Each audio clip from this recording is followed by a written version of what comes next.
अस्सलामुअलैकुम वरहमतुल्लाहि वबरकातुहू। क्या हाल है आप सबका। मैं उम्मीद करती हूँ कि आप सब बिल्कुल ठीक होंगे और मेरी अल्लाह ताला से यही दुआ है कि अल्लाह ताला आप लोगों को हमेशा खुश रखे। आमीन सुम्मा आमीन या रब्बुल आलमीन। And today my topic is very very important for the students. But अगर आप एक टीचर भी हैं तो आप इस वीडियो को ज़रूर देखें और अपने स्टूडेंट्स को जो है वो ज़रूर गाइड करें ताकि वो क्लास में से टॉप कर सकें। वो मैट्रिक के स्टूडेंट हैं या फिर FSC के हैं या फिर वो यूनिवर्सिटी के स्टूडेंट हैं। तो आपने इस वीडियो को एंड तक ज़रूर देखना है और स्पेशली आप लोगों ने एक डायरी या फिर कोई पेज और बॉल पॉइंट अपने पास रख लेनी है और इन पॉइंट्स को लिखना है और आज से ही इन पॉइंट्स के ऊपर जो है वो अमल करना शुरू कर देना है। तो सबसे पहले ये है कि how to become a topper of a class. तो इसका जो फर्स्ट पॉइंट है वो ये है सेट योर टारगेट। बस सबसे पहले आप अपना टारगेट तो सेट कर लें कि आप कितने मार्क्स हासिल करना चाहते हैं, आप कितनी CGPA हासिल करना चाहते हैं। देखें आपका कोई टारगेट होगा फिर ही आप अपने टारगेट को अचीव कर सकोगे। तो सबसे पहले आप लोगों ने अपना टारगेट जो है वो सेट कर लेना है। तो मैं उम्मीद करती हूँ कि आप लोगों ने अभी से जो अपना टारगेट है वो सेट कर लिया होगा। आप जल्दी से अपना टारगेट लिख लें कि आप लोग कितने मार्क्स जो हैं वो जो है वो गेन करना चाहते हैं। नंबर 2 है सेट योर गोल। यकीन करें जितने भी टॉपर बच्चे हैं, जितने भी हैं आज तक जितने भी मैंने टॉपर बच्चे देखे हैं, उनका कोई ना कोई गोल होता है जिसकी वजह से वो अपने बहुत अच्छे मार्क्स या बहुत अच्छी CGPA जो है वो हासिल कर सकते हैं। ये मत सोचिएगा कि विदाउट एनी गोल जो है वो आप अच्छे मार्क्स हासिल करेंगे, क्योंकि देखें जब कोई ड्राइविंग फोर्स होती है, कोई मोटिवेशनल फोर्स होती है, कोई ऐसी चीज़ होती है जिसको हासिल करने के लिए हम जो बाकी स्टेप्स हैं उनको आहिस्ता आहिस्ता जो है वो गेन करते हैं। तो अगर आपका भी कोई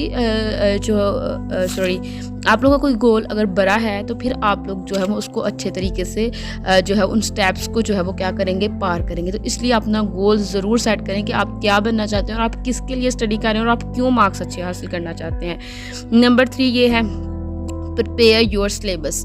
भाई देखिए आपने पूरा साल 1.5 साल स्टडी की है, इस चीज़ में कोई डाउट नहीं है, लेकिन भाई मैं ये कह रही हूँ कि मैं ये नहीं कह रही कि आपने कितना पढ़ लिया है, बल्कि मैं आपसे ये कह रही हूँ प्रिपेयर योर ओन सिलेबस, कि आपने प्रिपेयर करना है। ये आप जानते हैं कि आपको कितना आता है और कितना नहीं आता।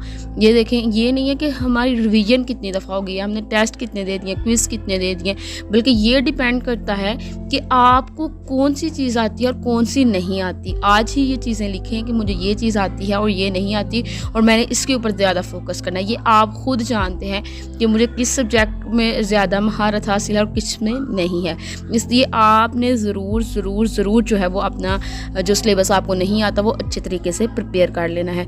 तो अगर तो आपके एग्ज़ाम के डेज चल रहे हैं या फिर आपके कुछ डेज़ रह गए, जैसे कि अब मैट्रिक के तो 10th के पेपर हो रहे हैं, तो इनको तो मतलब कि ये दिन का 1 मिनट भी जो है वो वेस्ट नहीं करना चाहिए। और जो 9th क्लास के स्टूडेंट हैं उनके पास फिर भी थोड़े दिन हैं, वो इन दिनों को ऐसे समझें कि जैसे कि ये दिन जो है ये हमारे लिए एक बहुत बड़ी अल्लाह की नेमत है और हमने इनमें बहुत ज़्यादा क्या करनी है, मेहनत करनी है।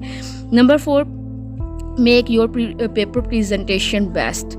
जी कि आपने अपनी पेपर की प्रेजेंटेशन इतनी खूबसूरत, इतनी प्यारी और इतनी अट्रैक्टिव बनानी है कि पेपर चेक करने वाले को आपके पेपर पढ़ने की ज़रूरत ही ना पड़े, मतलब कि उनको ज़्यादा पढ़ना ही ना पड़े। आप लोगों ने उसमें ज़्यादा हेडिंग्स यूज़ करनी है, ज़्यादा से ज़्यादा उसके अंदर आप लोगों ने वो यूज़ करना है, ब्लैक पॉइंटर यूज़ करना है, मार्कर यूज़ करनी है कि बहुत ही प्यारा और ख़ूबसूरत जो है वो आप लोगों ने अपना पेपर जो है वो प्रेजेंट करना है ताकि आपके मार्क्स बहुत अच्छे आए। नंबर 5 जो बहुत इम्पोर्टेंट है, ये मिस्टेक आप लोगों ने कभी भी नहीं करनी है अपने पेपर के अंदर। Don't make this mistake. Number 1 कि आपको जब भी MCQs मिले तो बहुत सारे बच्चे क्या करते हैं, फर्स्ट MCQs पढ़ा तो उसका जो आंसर है वो फर्स्ट ही बन रहा होता है तो वो जल्दी से सॉल्व कर देते हैं। नो, आपने ऐसा नहीं करना। फर्स्ट MCQs पढ़ा है, उसके चारों ऑप्शन पहले अच्छे तरीके से रिलैक्स होकर आपने पढ़ लेने हैं, फिर आपको जो बेस्ट लगे फिर वो आप लोगों ने लगाने हैं, ठीक है। तो ये मिस्टेक आपने नहीं करनी। नंबर 6 आपने क्या करना है कि शॉर्ट क्वेश्चंस, आपको जितने भी जिस सेक्शन में से जितने आपने शॉर्ट क्वेश्चंस सॉल्व करने हैं वो करने के बाद आपने 1 या 2 शॉर्ट क्वेश्चंस के लिए जगह मस्ट छोड़नी है। एक के लिए तो मस्ट ही छोड़नी है, क्योंकि देखें आप जितने मर्जी भी परफेक्ट हों कोई ना कोई गलती जो है वो ज़रूर हो जाती है। इसलिए आपने जब अगर 6 करने हैं उसमें से सॉल्व आपने 6 कर लिए तो आपने एक के लिए क्या करनी है, जगह छोड़ देनी है।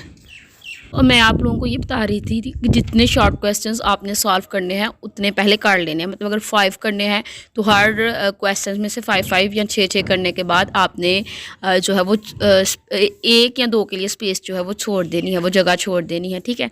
उसके बाद आपने लॉन्ग क्वेश्चंस एक्स्ट्रा सॉल्व करने की ज़रूरत नहीं होती।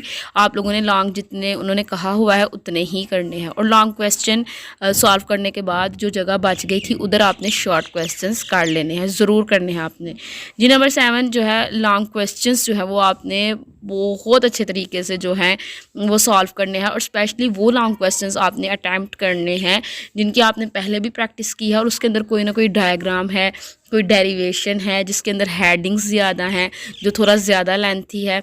इस तरह का आपने लॉन्ग क्वेश्चन जो है वो क्या करना है, चूज़ करना है।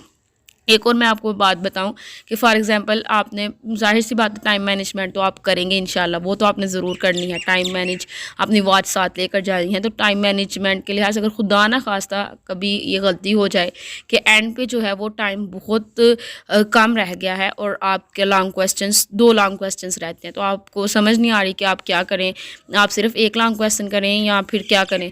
तो आपने क्या करना है कि दोनों को शॉर्ट करके ना दोनों का हाफ हाफ कर देना है। मेरी बात समझ आ रही है? फॉर एग्जांपल देखें, अगर एक लॉन्ग क्वेश्चन 5 का है और एक 4 का है, तो अगर आप एक ही करोगे तो आप उसमें से मैक्सिमम सिर्फ 5 ले सकते हो। लेकिन अगर आप क्या करते हो कि वक्त की कमी की वजह से, वैसे इंशाल्लाह ऐसा नहीं होगा, मैं वैसे ही आपको बता रही हूँ कि अगर ऐसा हो जाए तो फिर आपने क्या करना है कि दोनों को शॉर्ट करके दोनों को सॉल्व कर देना। अगर खुदा न खास्ता आपको कम मिले भी तो 4 तो मिलेंगे ना, तो 8 आएंगे। ऐसे अगर आप एक ही करोगे तो मैक्सिमम भी मिलेंगे तो 5 मिलेंगे।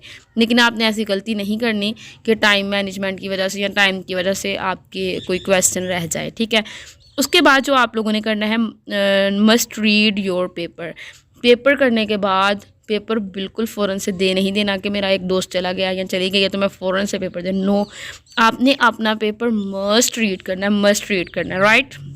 ये बहुत इंपॉर्टेंट होता है। जब आप अपना पेपर रीड करते हैं तो कोई ना कोई मिस्टेक निकल आती है, और आपने इस तरह रीड करना है कि जैसे मेरा कोई चेकर जो है वो चेक कर रहा है, ठीक है। पेपर को मस्ट रीड करना है जी। नंबर 9 जो है वो आप लोगों ने ये है कि बहुत बाअदब हो जाना है। वैसे तो ऐसे भी लाइफ में मुअद्दब ही होना चाहिए, लेकिन यह है कि अब आपने जो है वो अपने लिए बहुत ज़्यादा दुआएं करनी है, ख़ुद भी बहुत ज़्यादा दुआएं करनी है, अपने पेरेंट्स से भी करवानी है, अपने रिलेटेड जितने भी लोग हैं उन सब से करवानी है, ठीक है। बाकी मैं तो अपने जितने भी स्टूडेंट्स हैं मैट्रिक के, जिनको मैंने पढ़ाया है 9th क्लास में या FSC के, या जितने भी मेरे स्टूडेंट्स हैं, मैं उन सब के लिए दुआ करती हूँ कि अल्लाह ताला आप लोगों को कामयाब करे, अल्लाह ताला आप लोगों को बहुत सारी तरक्कियाँ नसीब फरमाए, अल्लाह ताला आपको बहुत ज़्यादा कामयाबियाँ अता फरमाए, आमीन। तो आप लोगों ने ख़ुद भी अपने लिए दुआ करनी है, और एक दुआ ज़रूर करनी है अल्लाह ताला से कि अल्लाह ताला जो भी मेरा चेकर हो, जो मेरा पेपर चेक करने वाला हो, वो बहुत अच्छा हो और वो बहुत ध्यान से मेरा पेपर चेक करे कि मेरे फुल मार्क्स आएँ, ठीक है। ये दुआ आपने ज़रूर करनी है, और अल्लाह ताला से ये भी दुआ करनी है कि अल्लाह ताला मैं अपनी क्लास में से टॉप करूँ, ठीक है ना। आपने ये ज़रूर दुआ करनी, ये मत सोचें कि मुझसे भी लायक बच्चे हैं या ये वो, इस तरह आपने फुल 100% यकीन के साथ अल्लाह ताला से दुआ करनी है कि अल्लाह ताला मैं अपनी क्लास में से टॉप करूँ, तो इंशाल्लाह आप ज़रूर टॉप करेंगे। उसके अलावा जो है वो दुरूद इब्राहीम ज़्यादा से ज़्यादा पढ़ें और सबसे दुआएँ करवाएँ, और आपने ज़्यादा परेशान नहीं होना पेपर देते वक्त, रिलैक्स होकर पेपर देना है, ना ही ज़्यादा जो है वो, अगर अच्छा पेपर हो भी गया है, ना ही बहुत ज़्यादा एक्साइटेड हो जाना है, और अगर खुदा न खास्ता कभी पेपर थोड़ा सा ठीक नहीं हुआ तो ये भी नहीं करना कि मायूस हो जाना है, मायूस नहीं होना, अल्लाह ताला से दुआएं करते रहना है। इंशाल्लाह आप ज़रूर टॉप करेंगे। और अगर आप लोगों का कोई भी क्वेश्चन है, अगर आप कोई भी किसी भी किस्म की कोई भी मतलब किसी बात की समझ नहीं आ रही, कोई क्वेश्चन की समझ नहीं आ रही, तो आप लोग मुझे कमेंट में ज़रूर पूछ सकते हैं।